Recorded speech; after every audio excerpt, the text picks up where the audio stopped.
लखनऊ विकास प्राधिकरण की अध्यक्ष और मंडलायुक्त रोशन जैकब ने गुरुवार को प्राधिकरण भवन में जन सामान्य की समस्याओं की सुनवाई की।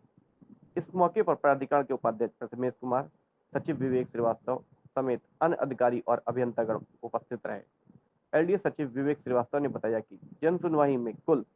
36 आवेदन पत्र प्राप्त हुए, जिसमें से 11 प्रकरणों का मौके पर निस्तारण कर दिया गया। वहीं शेष प्रकरणों में समय सीमा निर्धारित करते हुए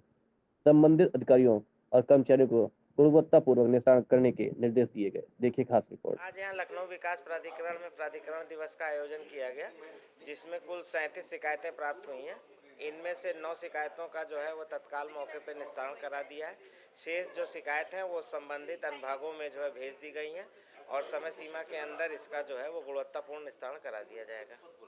शिकायतें जो लगातार कम हो रही हैं, 50 के नीचे भी शिकायतें आ गई है, इसके पीछे क्या वजह रही कि प्राधिकरण में समाधान दिवस में समाधान नहीं होता है या पहले ही समाधान कर दिया गया है?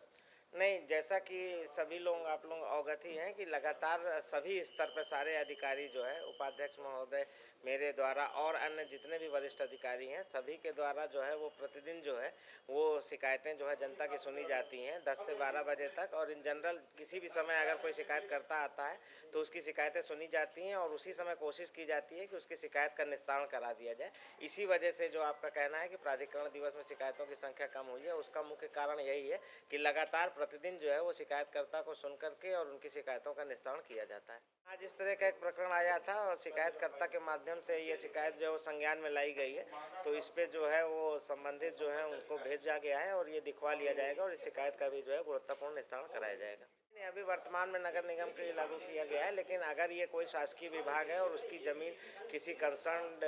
स्थान के आसपास आ रही है जहां मैप पास कराया जाना है, तो उससे एनओसी इसलिए लेनी आवश्यक हो जाती है कि ऐसा ना हो कि जो व्यक्ति मैप पास कराया जा रहा है या जिस स्थान के लिए मैप पास कराया जा रहा है उसमें किसी सरकारी विभाग के किसी तरह से शासकीय भूमि की किसी प्रकार से क्षति ना होने पाए, इस वजह से वहाँ से एनओसी प्राप्त की जाती है।